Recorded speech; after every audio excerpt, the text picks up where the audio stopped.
I love filming in the UK.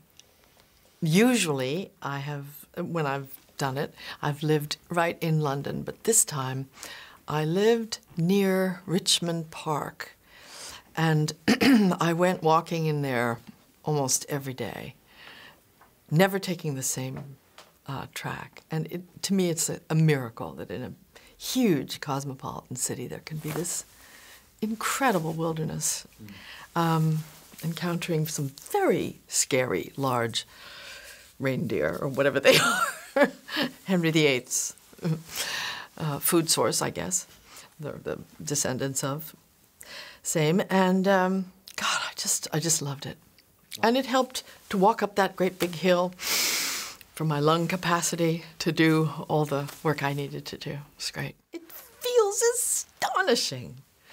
The thing that makes me the absolute happiest is that we have served Stephen Sondheim's genius, and I'm really, really glad about that. And we will have delivered his work to millions of people, and to especially children at a certain age who will retain the lessons of it, and that's just great.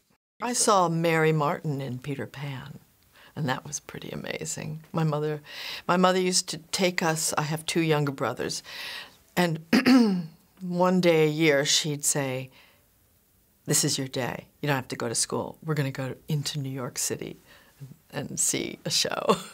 Sometimes twice a year. And we'd blow off school, and she took us to all sorts of things. So I remember Peter Pan. That's what I remember. Well, I have a weird relationship with musicals. I've done, in my professional life, only 2 others, I guess, and both have been Brecht Weill musicals. So one was Happy End, and the other was not Kurt Weill, it was Mother Courage. And so that music is very specific, challenging, and interesting. And so it's not, I haven't been in a Rodgers and Hammerstein musical to know what it's like, but I like the chewy, tough, interesting, beautiful stuff. I wouldn't say it was my favorite, but the one that marked me as a child was Bluebeard, the one where he collects one wife after another and takes her up to the castle, and then they disappear in some bloody, horrible way. That made me come home before dark. One thing that all 3 have in common is that they are directed at and appealed to girls and women. This is 51% of a very neglected part of the population. Most entertainments are not aimed at or interested in their reactions to things. And that includes mainstream films and independent fine art films. Nobody cares what we think. So it's great when something that comes with us in mind. I think I was aware of that from the very first time I saw it in the 80s on Broadway. And I remember those were the songs that stuck with me and stayed in my head for weeks. You Are Not Alone, and Stay With Me. So obviously, music makes a connection to you in spite of you, and you don't have any defense against it. That's why advertisers know that certain hooks will go in and stay in your brain, but also great music will enter and live inside you, resonate with something you already know or you recognize. And it's such an inchoate art form. We don't really know why those connections are made. But in terms of this, the marriage of the lyric to the melody makes something indelible. You are not alone. I mean, it's just a great, consoling song. What characteristics? Yeah, My nose and my age. They were very, very important parts. She was fun to play.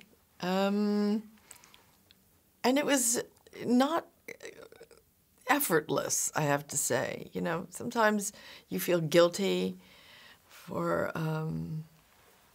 taking the money because, you know, you think, boy, this was just easy as pie.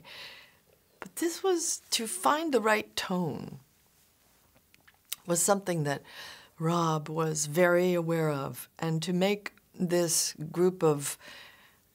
disparate group of actors, many of whom act only with each other, or with two at a time, but we are a company, and it has to tonally make sense. We all have to occupy sort of the same world.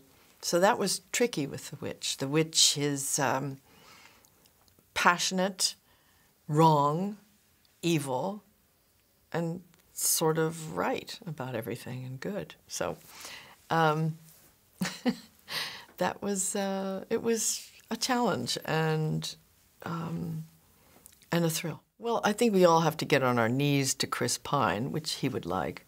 Thank him, because that moment with him and Billy Magnuson when they're in the waterfall is sort of as dark as things can get. It's just how preposterous human beings can be. And it's really, really funny, really well sung, really well staged, and it's a great thing. But the heart and soul of the film, I think, belongs to Emily Blunt and James Corden. Their relationship, their central, the mission to have a child, which is a good thing, which is compromised by their willingness to unscrupulously screw everybody in their way to get that. So they're beyond wonderful. The little one who plays, Mackenzie Mazzy, plays my daughter, is so beautiful, committed, and she's like a little fountain of emotion. She's just a little brief part, but she's indelible. My friend Tracy Ullman and Christine Baranski, my girlfriends, fantastic, wonderful, interesting performances. And I think Johnny Depp brings something to this film that, you know, it's a very small piece. It's just one or two scenes, but boy, he delivers, and it's important. It's an important part of the scary equation of these cautionary tales. Lila and Daniel. You know, in the Broadway production, those are always played by grown-ups. And Rob's idea was to really have kids play those parts. Daniel's voice now, in the year since we've shot it, has dropped an octave, so he just put himself out of the running for the kids' parts, but I think they're just beautiful.